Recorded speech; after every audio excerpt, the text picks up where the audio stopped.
back to my channel.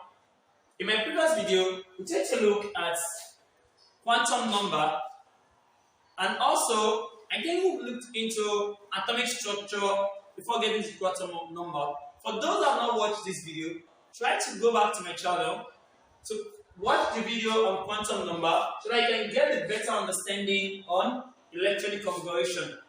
Now, before I commence today's class, I would like you to please subscribe to my channel and give us a thumb up. Please, when you subscribe, click on the notification bell to receive new notification whenever I release my video. Thank you. Now, let's get started.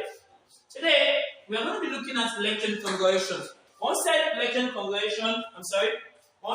configuration, it simply means the distribution of electron into an energy level or a sub-energy level.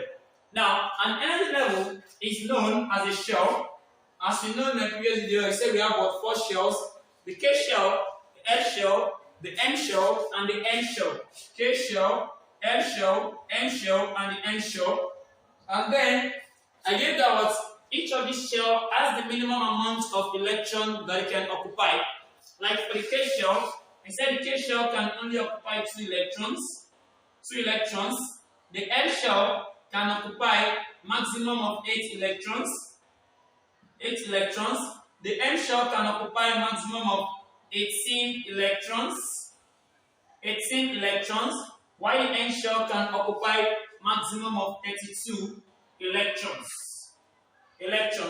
This has been explained in my previous video. And also we said a shell can be subdivided into a subshell. These are what in each of these shells we have subshell.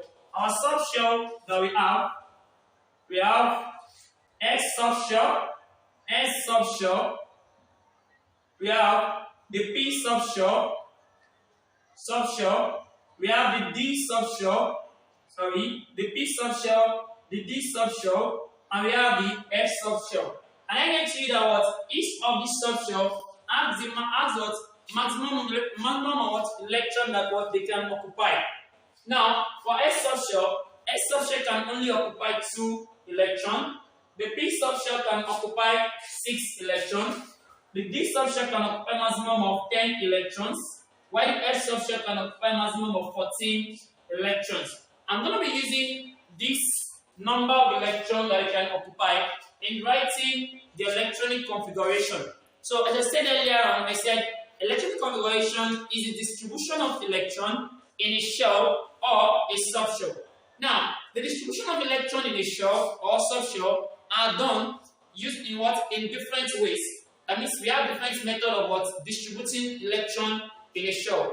In this class, I'm going to be giving you 4 different methods in which electron can be distributed into a shell or a subshell. Normally, I can write electron in terms of shells, but majorly we write our electron in terms of subshells. Now, these are the basic methods that can be used to distribute electron into a subshell. For a subshell, we have number 1. We are going to be looking at Hofbauer's method. The Hofbauer's method of distribution of electron. Number 2, we are going to be looking at the Pauli's exclusion principle.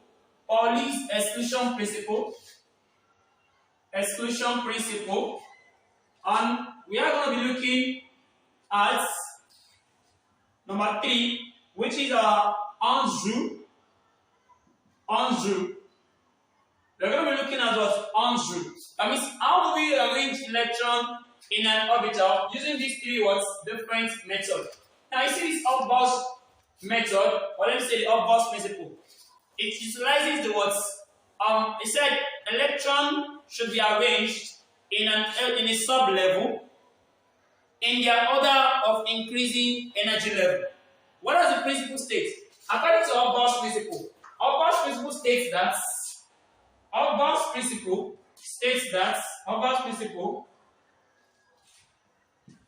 that electrons should be arranged in a sub-level in a sub energy level in order of increasing energy. This is what Abba is trying to tell us. That means what we should arrange electron in a sub-level in the order of what? Increasing energy. Now, what is the order of the increasing energy? Next something that what for our sub-level, we have the s orbital, the p orbital, the d orbital, and the f orbital. The order of increasing energy is always s less than p less than d less than f. That means S sub-level always have low energy compared to P sub-level, which has lower energy compared to D sub-level, which has lower compared to what? F. That means F sub-level is of the highest energy, is of high energy, while S sub-level is of the what? Low energy. So according to this Hubbar's principle, he said that what? We should arrange electron into a sub-level from the lowest energy into the what? To the what? Highest energy. That means if I'm to arrange electron, I need to fill in electron into S sub-level, then next to the what? P sub-level, next into my what? D sub-level, then before my what? F sub-level. Now, let's take a look at the arrangement of this method. From here, according to this man, according to this principle, it's not a man, it's just like a method. According to this method, we are given something like this that was for the first energy level. You know, for first energy level, I mean my K shell. We know that K shell can only occupy S orbit, S subshell. This is the first energy level. For the second energy level, we have our what? S shell, which can occupy it can occupy S and P subshell. S and P subshell. For the third energy level, which is what? M, which can occupy S, P, and what? D subshell. For the fourth energy level, which is N, which can occupy S, P, and D, and what? F subshell. So according to this man, we are given, if I have the first energy level, I have S, right? For the first energy level. For the second energy level, we have what? S and P. For the third energy level, we have what? S, P, and D. For the fourth energy level, we have what? S, P, D, and F. So I can easily write this thing by removing, see that this represents the first energy level, or this represents the second energy level. Don't forget that what? In the second energy level, both S and P have the same energy. In the second energy level, but we are considering their sub-level, S has lower energy than P. But both of them, they are sharing the same energy about second energy. So from here, I can easily write this formula what? 1S, 2S, 2P, 3S, 3P, 3D, 4S, 4P, 4D, and 4F. So according to this man, he said filling electron into the what? Sub-level in their order of increasing energy. That means from the lowest energy into the what? Highest energy. That means S subshell should be filled first. The first energy level, in the first energy level, S subshell should be filled first with its what? Maximum number of electrons. Don't forget I said the maximum number of electrons that S can take should not be more than 2. P can take 6, D will take 10, and F should only take what? 14. Please are referring to this. Are you with me? Now, from here, the maximum number of electrons that should be filled in, I should fill S before going to the what? In the second energy level, S should be filled before P. Why? Because S has lower energy than P, in normal case. Now, from here, P should be filled before what? The third energy level. This one has lower energy. Please note, P in the second energy level has lower energy compared to S in the third energy level. S in the third energy level has higher energy than P in the second energy level in this case. So, P should be filled first before S. After that, we move on to what? Filling of P, 3P, which is our second energy level, the 3P of the third energy level, then 4S of the fourth energy level. Then after that, we move on to what? 3D, 4P, then 4D, and 4F. So we can arrange electron into orbital following this principle. Now let's take an example. Assuming we are asked to write the electronic configuration of sodium using what? Aufbau's method. Electronic configuration of sodium. We know that sodium can only has maximum of what? 11 electrons. Sodium has what? Maximum of 11 electrons in its what? In its shell. Now, the number of electrons is what? 11. Now, how do we fill this 11 electron into what? Subshell. This is how we are going to go about that. From here, if you watch here, sodium should be what? Starting from S. And we have 1s2. 2 electrons should be deducted from 11 to fill it into the what? S orbital. If the the S orbital. When the S orbital is complete, we fill in another new electron. The S subshell. When the S subshell is complete, we fill in another electron into the what? The next energy level. The S subshell of the next energy level, which should be 2s2 out of this 11 electron. That means 4 electrons has been deducted. We should be having number of, let me say, 6. If you remove 4 from 11, I'll be having 7 electrons left. Now, the 7 electrons can be filled into this 2s, 2p. Now, p will take, out of the 7 electrons left, p is going to take 6 among it because p can only occupy 6 electrons. Now, if I give p 6 electrons, I'll be left with 1 single electron, which should be filled into what? The 3s. Please follow the order. 3s1. Now, this is the electronic configuration of what? Of sodium. Sodium atom using Aufbau's method. Altogether. Now, in some case, we can also apply Aufbau's method in what? Writing the electronic configuration for this is neutral atom. We can also write it for what? An ionic what? And so for a ion, for a ion. Normally, if sodium, this sodium is neutral sodium. Neutral sodium, why is it neutral? It is neutral in the sense that sodium has maximum number of what? 11 electrons and 11 protons. 11 electrons and what? 11 protons. That's what sodium has. Now, in this case here, if sodium contains number of what? 11 electrons and what? 11 protons, we say it is what? Neutral. For it to become what? An ion, if sodium loses one of its electrons, which is the electron in its atom's shell. Now, if you watch here, you notice that this S here is incomplete. The S energy level here is what? Is incomplete. Simply shows that normally S is meant to have 2, but sodium is having a single X in this place, a single electron in the X here.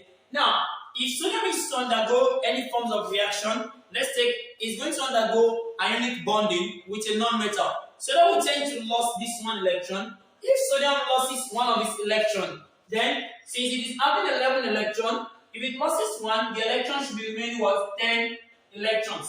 So now we have what? 10 electrons left in its what?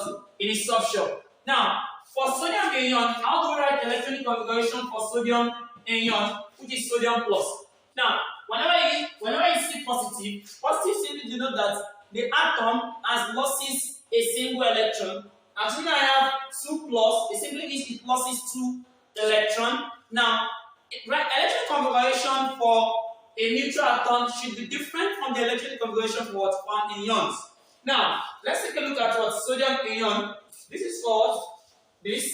And for sodium ion, I should be having sodium ion is in sodium ion, sodium will be having 10 electrons left. So from to write the electronic configuration, it should be equals to 1s2, 2s2, 2p6, which is making 10. Why? Because sodium has losses one of these what? Electron that's what? Lost. So they have what? 1s2, 2s2, 2p6.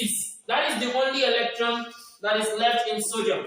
Now, we can also write the electronic configuration for a non-metal, because sodium here is a metal. We can also use this Aufbau's principle to write the electronic configuration for what? Non-metal. Let's take an example of non-metal. Let's take chlorine for instance.